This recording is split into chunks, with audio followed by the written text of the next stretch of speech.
ஆளுநர் RN ரவி அவர்கள் மீண்டும் மீண்டும் ஒரு அரசியல்வாதியாகவே தன்னை அடையாளப்படுத்திக் கொள்கிறார். ஆளுநர் என்கிற பொறுப்பை மறந்து அவர் பேசுவதும் செயல்படுவதும் நீடிக்கிறது. தலித்துகளை வலதுசாரிகளின் பக்கம் கவர்வதற்காக, குறிப்பாக RSS BJP தரப்பை நோக்கி ஈர்ப்பதற்காக அடிக்கடி அவர் தலித்துகளை பற்றியும் பேசுகிறார். தலித் ஒருவர் முதல்வராக வேண்டும் என்பது அப்பாவி தலித்துகளை வளைத்து போடுவதற்கான ஒரு சூது சூழ்ச்சி. இதில் ஒருபோதும் தமிழ்நாட்டை சார்ந்த தலித்துகள் ஏமாற மாட்டார்கள் என்பதை ஆளுநருக்கு தெரிவித்துக் கொள்ள நான் கடமைப்பட்டிருக்கிறேன்.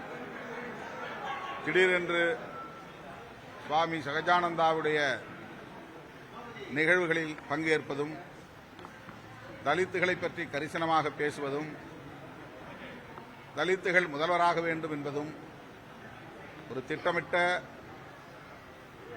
வலதுசாரி அரசியல் நாடகம் என்பதை விடுதலை சிறுத்தைகள் சுட்டிக்காட்ட விரும்புகிறது. சமூக நீதி பேசி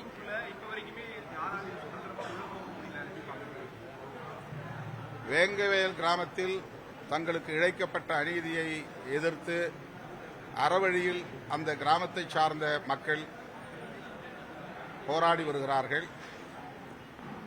அவர்களை சென்று சந்திப்பதற்கு காவல்துறை கெடுபிடி செய்வது அதிர்ச்சி அளிக்கிறது. காவல்துறை தன்னுடைய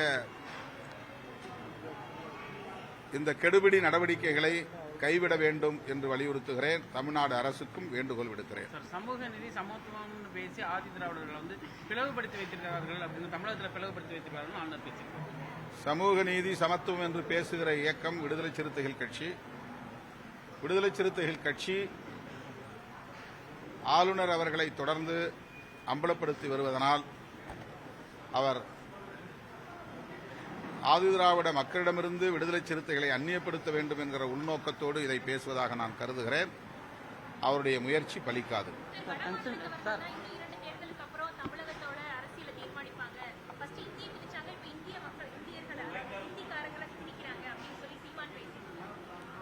வடமாநிலத்தவர்கள் இனி வரும் காலங்களில் தமிழகத்திற்கு முதலமைச்சரே தீர்மானிப்பார்கள் அப்படிங்கிற மாதிரி பேசுகிறார்.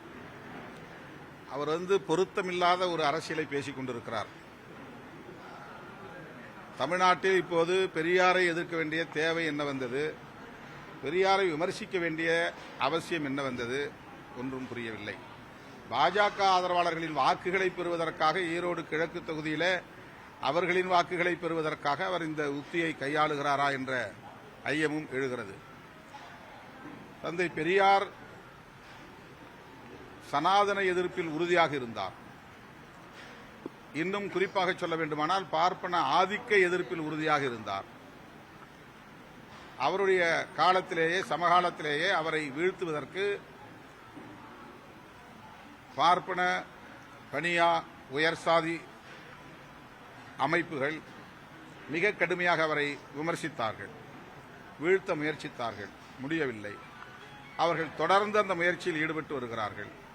அதே வேளையை இவர் செய்கிறார் என்றால் இவர் பாஜகவின் கொள்கை பரப்பு செயலாளரா என்ற கேள்வி எழுகிறது.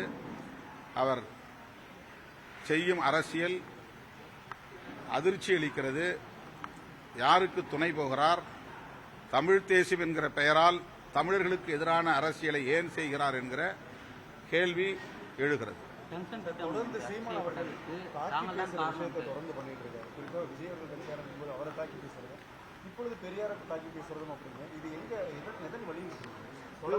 ஒரு கவன ஈர்ப்புக்காக அதை அவர் கையாளுகிறார் என்றுதான் எண்ண தோன்றுகிறதே தவிர அவர் கருத்தியல் அடிப்படையிலே எந்த விவாதத்தையும் வலுவாக வைக்கவில்லை. தனிநபர் தாக்குதல்கள், தனி கட்சி மீதான கடுமையான விமர்சனங்கள் என்று அவருடைய அரசியல் ஒரு இனவாதத்தை நோக்கி பாசிச கூறுகளை கொண்டதாக பரிணாமம் பெற்று வருகிறது. அது அவருடைய எதிர்காலத்திற்கும் நல்லதல்ல என்பதை ஏற்கனவே நான் சுட்டிக்காட்டியிருக்கிறேன். மீண்டும் அதை சுட்டிக்காட்ட விரும்புகிறேன்.